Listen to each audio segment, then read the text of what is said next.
लोकांचे केस गळून लोक टक्कल होत आहे ही बातमी महाराष्ट्रात अचानक व्हायरल झाली। लोकांचे लक्ष या बातमीने आपल्याकडे ओढले। कोरोना एचएमपीव्ही नंतर हा कोणता आजार आलाय की ज्याने लोक टक्कल होत आहे असे प्रश्न लोकांना पडायला लागले।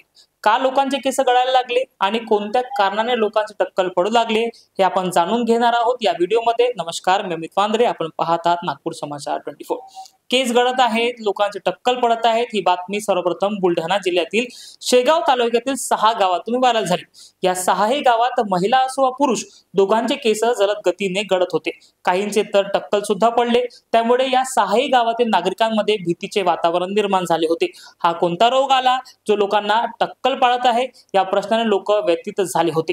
गेल्या 10 दिवसापासून माझ्या गावामध्ये एक अजब आजार पसरलेला आहे, त्याच्यात केस गळती होत आहे।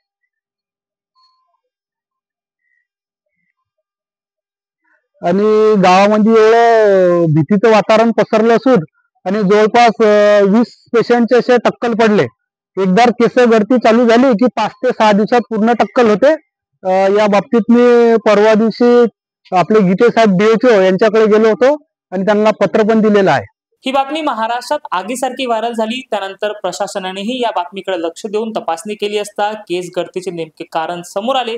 बुलढाणा जिल्हा हा खारपान पट्टा आहे आणि या 6 गावाच्या पाण्यात नायट्रेटचे प्रमाण अधिक वाढल्यामुळे लोकांना फंगल इन्फेक्शन होण्याची शक्यता वर्तवली गेली आहे। साधारण पाण्यात नायट्रेटचे प्रमाण 10% पेक्षा कमी असायला पाहिजे, मात्र या गावाच्या पाण्यात नायट्रेटचे प्रमाण 54% पर्यंत वाढले, अशी माहिती जिल्हा आरोग्य अधिकारी अमोल गीते यांनी दिली आहे। प्राथमिक तपासण्या केल्यानंतर तो खारपान पट्टा ऑलरेडी आहेच, तर स्किन स्पेशलिस्टला आमच्या वाटलं की याच्यामध्ये नायट्रेट्स, आर्सेनिक आणि लीड याचं प्रमाण जास्त आहे का हे तपासावं। तर आम्ही खामगावच्या लॅबला ते पाणी सॅम्पल पाठवलं। त्याच्यामध्ये नायट्रेट्सचं प्रमाण हे 10च्या आत नॉर्मली असायला पाहिजेत, परंतु जे सॅम्पल आम्ही पाठवलं त्याच्यामध्ये 54 मिलीग्राम पर लिटर इतकं जास्त प्रमाणात नायट्रेट्स आढळून आलं आहे आणि त्याचा TDS-सुद्धा 2100 आहे।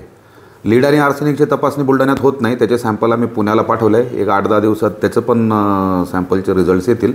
पण हे एवढ्या केमिकल दूषित पाणी असल्यामुळं बरेचसे हेल्थ प्रॉब्लेम निर्माण त्या भागामध्ये होत आहेत।